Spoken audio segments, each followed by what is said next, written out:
Hey everyone, I'm Marbozir and welcome to Warlock 2 the Exiled. So, Warlock 2 the Exiled is a turn-based fantasy wargame, and Paradox has been kind enough to provide me with a preview copy, so I'll be playing it a bit. Now obviously, since this is in fact a preview copy, that means anything you see here in this video might be different in the final version, just to get that out of the way. Now if you played the previous installment, which was Warlock Master of the Arcane, released back in May 2012, this game will look familiar. In fact, it will look very familiar because it uses a very similar art style in-game, but there are quite a few gameplay differences.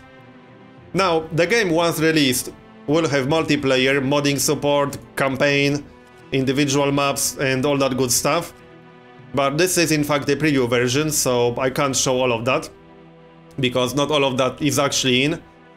I will be playing a regular game, and last but not least, I'll get this out of the way right now, because I predict some comments about that. This game is not a fantasy-based Civilization 5, even though it might look a little bit similar because it uses hexes, but hey, a lot of strategy games use hexes. It does play quite differently. It plays nothing like Civilization 5. It also has quite a few fairly unique gameplay concepts that you won't find in Civilization 5. I'll be talking about that once I start playing, obviously. So, let's get started. Now, the game has the Exiled mode, which is new in Warlock 2, and the Sandbox mode. Sandbox mode is similar to the Sandbox mode in Warlock Master of the Arcane. I guess it's technically pretty much the same. You just play on a randomly generated map, and you compete with the other great mages. But the Exile mode is new in Warlock 2, the Exiled, as the title might suggest. In this game mode, you play Exiled Great Mage, who starts on a tiny world, then you have to go through a series of small worlds and get back to Ardania, defeat the United one. You can enable extra victory conditions, but you can't enable cast the Unity spell, because the Unity spell has already been cast, not by you. And that's why you have been exiled. So I will be playing the Exiled mode. Now, the game setup is fairly similar to Warlock Master of the Arcane. There are still 5 difficulty modes, so there's Relaxed, what is a strategy game, I don't even know. Casual, I heard about strategy games, yeah, that's true, I did hear about strategy games. Normal mode, I played a few strategy games in my time. Challenging and Impossible. I'm going to play on Challenging. I played the game a little bit, and I played the Warlock Master of the Arcane, so I'm fairly familiar with most of the game concepts, but I don't really feel like playing on Impossible just yet. So, I don't think I want to enable other victory conditions. You have to play with Defeat the United one on Exiled mode, because that's the main goal of this game mode. Defeat the United one after you get back to Ardania. So, you can pick between small map or small universe, because it's not one map. You will go through a series of tiny worlds. So I do think this influences the number of the small worlds you will be going through, but I'm not 100% sure about that. So you have small, normal, large and huge.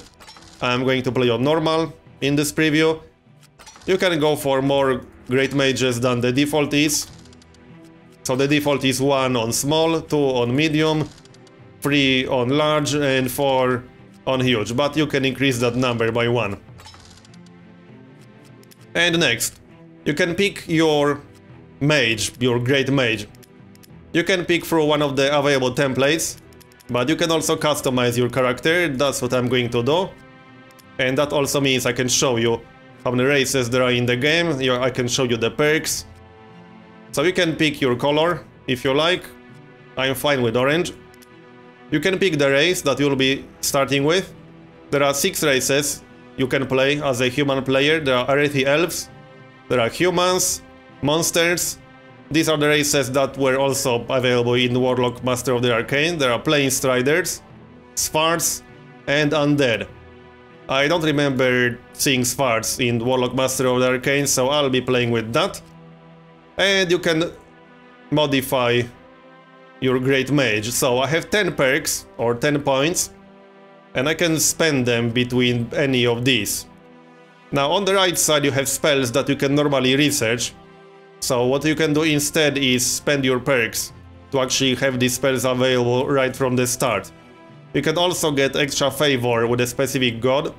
If you're not familiar with this mechanic, you get favor with specific gods to unlock some spells in the game. But the main perks are on the left side. So quite a few of these are quite important. So for example, Instructor, which gives you +1 experience per turn. I quite like that one. With this, your units will just get experience by sitting around and doing nothing. You can get -2 unrest per turn in your cities, +20% food production, +20% research, +15 melee and missile resistance. I do believe this applies to all units. +10 gold. You can also start with specific resources. Now, these are tile resources that you can build specific buildings on. So what this does is allow you to get specific units and buildings that you otherwise cannot get, unless you find this specific improvement somewhere on the map, if that makes any kind of sense. So I could spend some perks to guarantee having a quadrille village, which would allow me to recruit some units that I normally don't have access to. This is a whole separate category of perks. So there's this one, which is a quadrille village, there's an elven village, there's also... I think there was one more.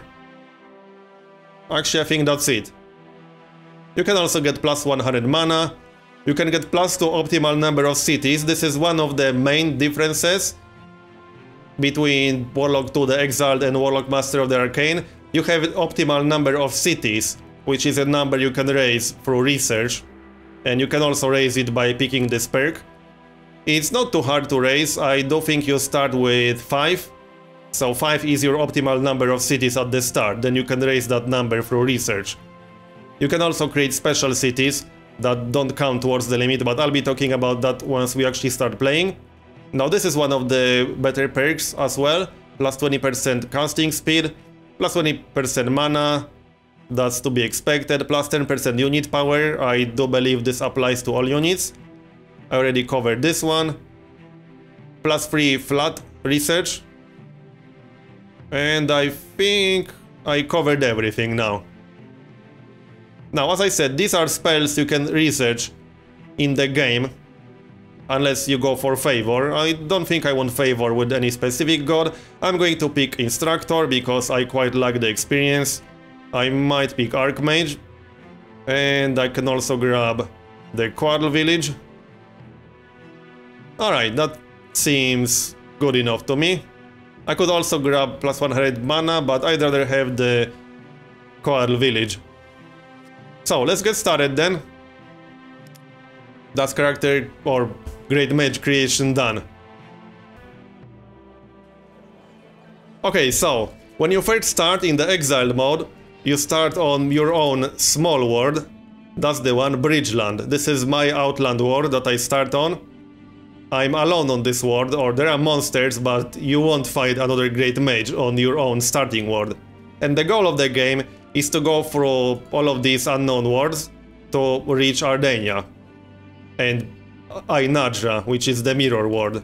But the actual goal of the game is to defeat the United One on Ardenia.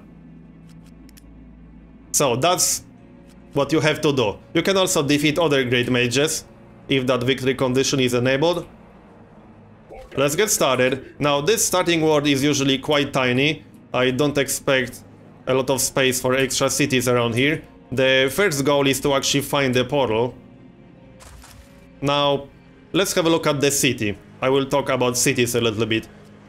So, the number one most important thing about cities, and the main difference between this game and games like Civilization 5, for example, is that the buildings that you build in cities are actually built on the tiles.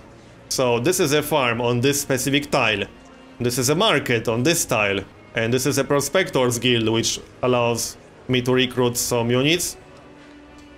And you can build exactly one building for every population point. So right now this city has 4 population, which means 4,000 something. The city grows for each 1,000 population. So once this number down here gets to 5,000, city will grow to pop 5. And I will be able to build another building. Right now I have 3 buildings, which is why I can get one more. Again, 1 building per population point. This is quite important and it forces you to plan. Now, there are several things that you have to take into account when you build, when you decide what exactly to build. So first of all, there's a building tree, and this is quite different for different races. Some races might have more buildings after the mana shop, for example. Other races might have more buildings that require the market or some other things. In my case, I can get some more units if I go through here, for example. I could build mana shop, then run bed chambers and run witches guild, which would unlock recruitment of these units. I could also build run warriors guild, which would unlock recruitment of these units. I quite like this tree. It's very easy to see what's where and what's required to build what. Now, another thing to note is that these buildings that have this box next to them are unique buildings, which you can only have one of, or you can only recruit these units from one city. So if I build Honorable Warriors Guild here, this is the city I'll have to recruit these units in. That's kind of important to keep in mind. And you also have to take the specific tiles into account. So each tile has specific bonuses. These are bad examples because there are no bonuses here. But if I look at the Sandy Desert, for example, it has minus 20% food and plus 20% mana. So it would be a pretty bad idea to build a farm on this. And these bonuses can get a lot more extreme than 20%. Maybe I'll find a better example somewhere on here. But these bonuses can sometimes be as high as 50% or minus 50%. And you have tile improvements or specific tile resources, like this one. I have pumpkin resource over here. So that means I will be able to build a unique building, a special building on this tile that requires pumpkins. There are quite a lot of resources like that. So I have iron to the east. Iron also allows me to get some special buildings. You can actually see all of those down here. If I scroll all the way down, these are all the buildings that require a specific resource. So this is iron, I believe. Yes, this can be built on iron. So if I grab the iron, my border will expand eventually. I will be able to get the foundry, which unlocks masterwork armor perk. This is basically a perk that you can give to selected units. There are quite a lot of buildings, as you can see. These are all the unique tile resources that you can find in the game. There are quite a few. And it's quite important when it comes to city planning. You generally want to have at least 1 or 2 unique tile resources in your city range, especially since now you have a city limit, or optimal number of cities. I believe the main effect of going over this limit is extra unrest. But the way you can get around this is by converting a city to a special city. Then it won't count towards this limit. I can't show you this because you can't convert your capital. I'll do this a little bit later once I actually start my city. So let's decide what we're actually going to build in here. Now the game has 3 main resources, which is gold, food and mana, and research, but I'm not counting that because research is not something you actually spend. This just dictates the speed of your research. Speaking of which, research is also quite a bit different compared to Warlock Master of the Arcane. Now this is a bit of a hybrid model. The way it works, you have 3 categories: Wizardry, Sorcery and Divine Spells.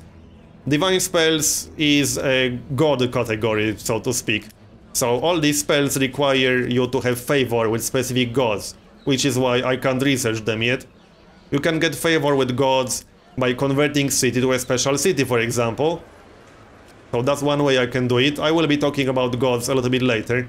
I don't want to cover everything at once.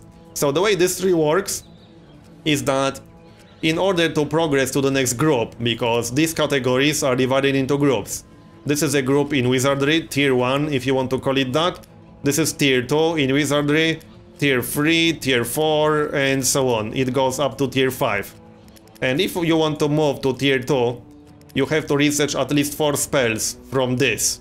You can research more, there's nothing preventing you from researching all of those, if you decide you actually need them all for your strategy or whatever. But you have to research a minimum of 4 spells to progress to the next group. Which is an interesting way to handle it.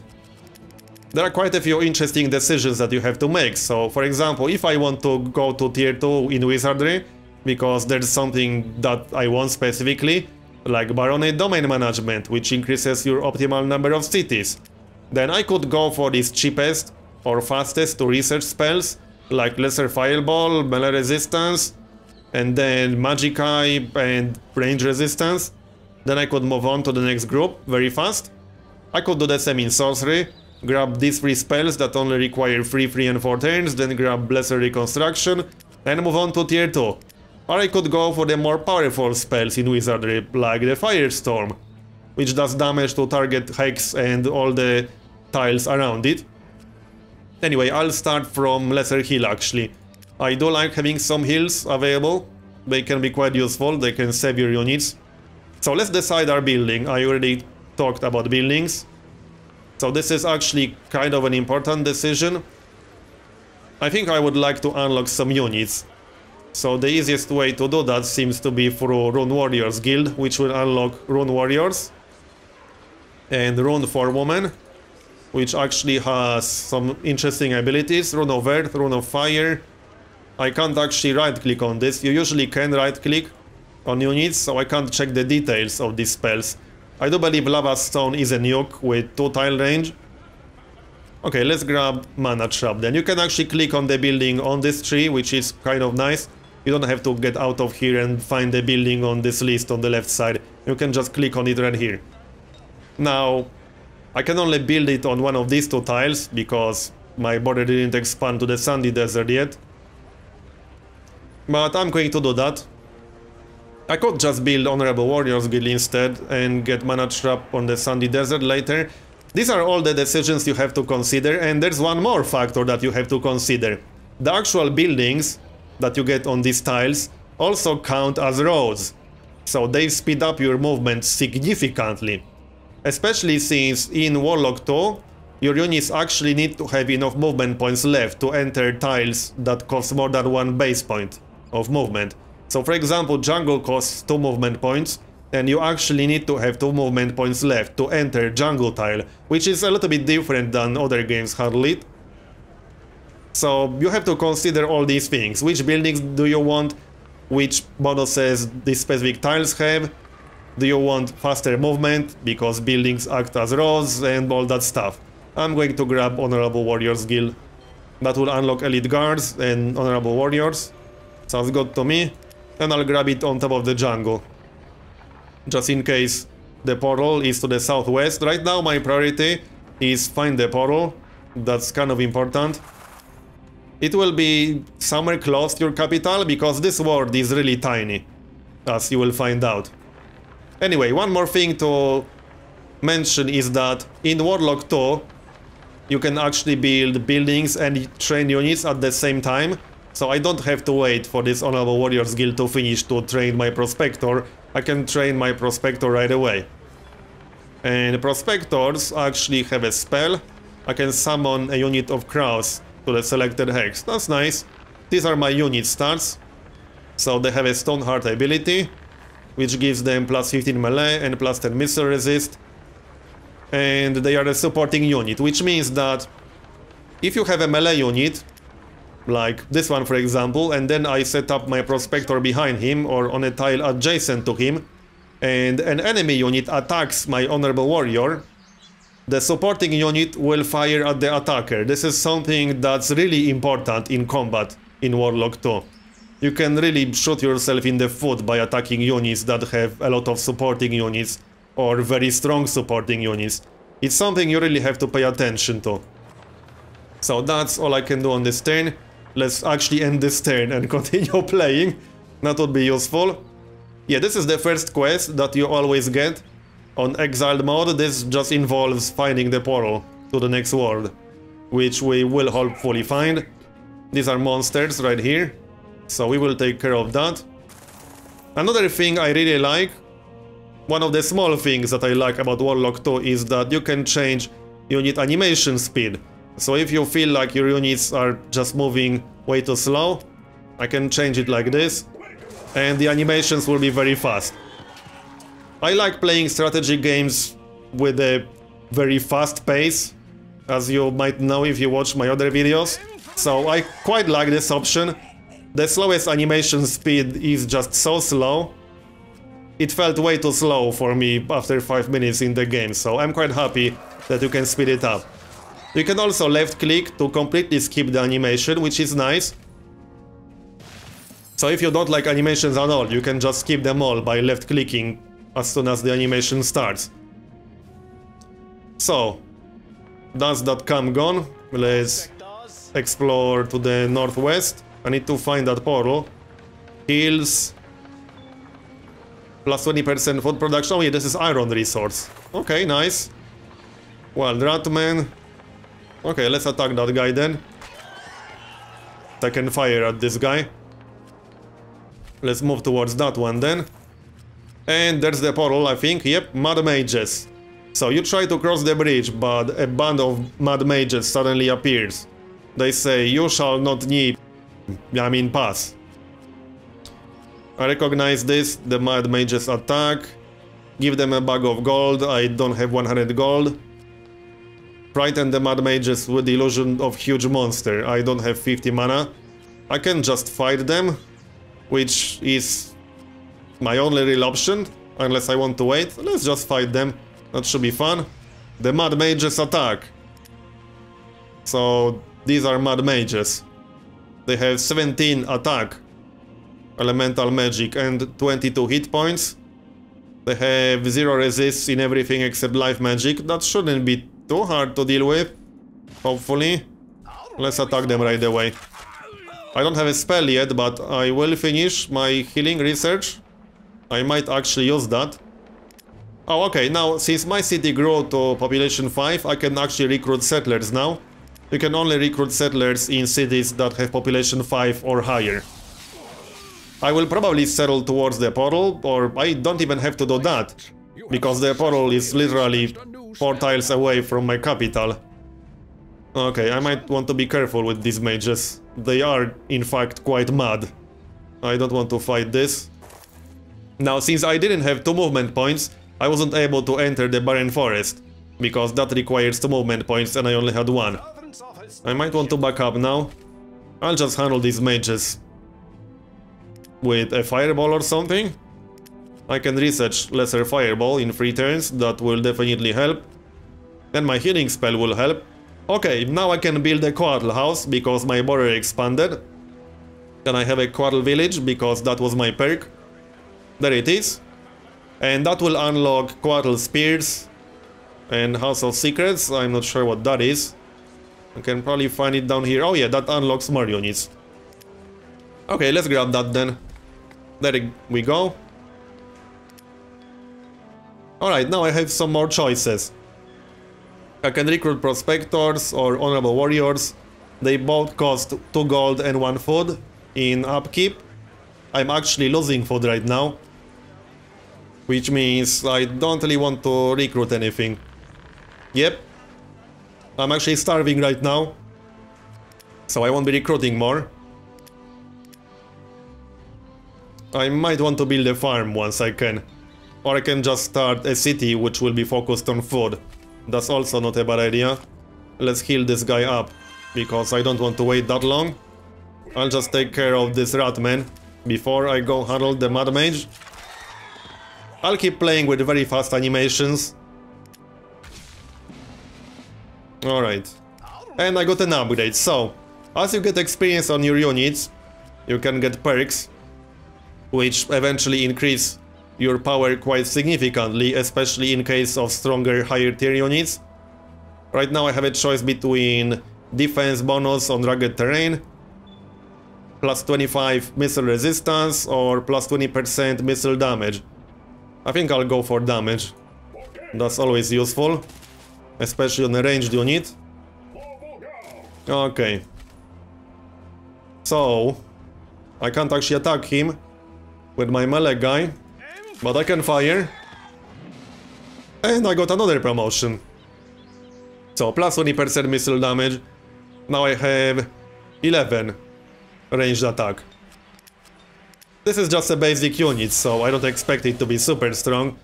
And yeah, that's Ice Elemental. That doesn't look very friendly.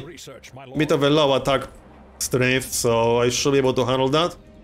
And I have some runs incoming. Okay. Not anymore. Let's actually attack that Ice Elemental. I might want to move out of the way. Oh yeah, this unit is stunned right now. That was the effect of that Elemental. Frozen, minus 50% unit power, minus 25 melee resist. Can be dispelled, but I don't have any dispel spells. I'll just block the way. Oh yeah, right, I can't attack it anymore. Alright. Yeah, this Ice Elemental is a little bit stronger than I thought. But there's the Fireball, I can actually blast it with that. Assuming it's not too resistant.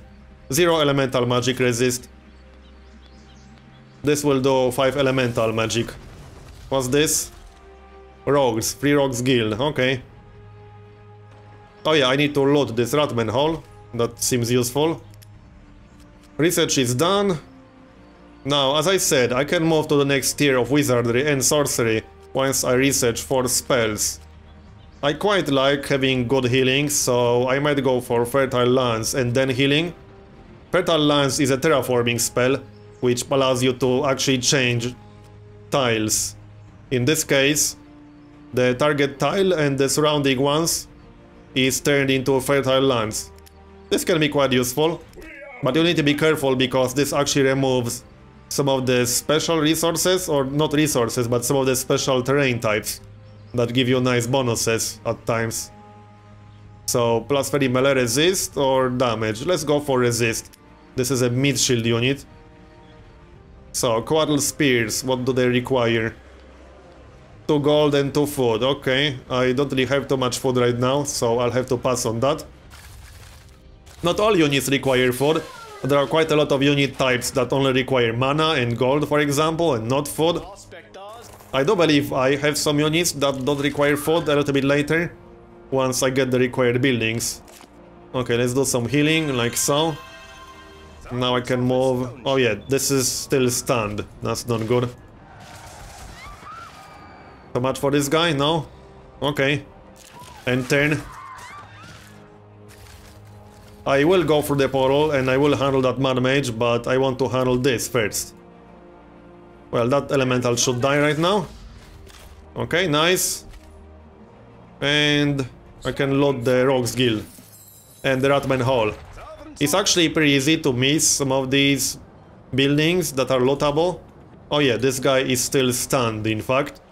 My city is about to grow. I might have to go for some food in there, even though I'm not too excited about that. But I could build a granary. That gives me plus 50% food production. But that's not very useful right now, or maybe it is. Minus 2 gold and plus 50% food. So that will be worth a little bit more than a farm. Yeah, I suppose that's actually better than the farm. Alright. I'm going to rest to heal myself up a little bit. And then I need to handle that Mad Mage near the portal. Oh, more rats. Did they actually spawn from some building? Plus 30 gold. Well, I have to handle that then. Move a bit closer. Yep, there's something over here. Another Ratman Hall. I'll just get rid of that first. Your actual city has 3 tile range, which is quite nice. Now, what do I want to build? House of Secrets. What's the upkeep on that? Where is it? Down here. Minus 4 gold, okay. I don't think I can afford that right now. I do actually need some food. I'll grab that granary. Now, as I said, buildings actually act as roads. So I could build a granary right here. And I'll be able to get to the portal faster. So that's what I'll do. However, I think this part has been long enough already, so I'm going to continue it in the next one. If you want to see a lot more Warlock 2, let me know in the comments below. But for now, thanks for watching, and I'll see you next time.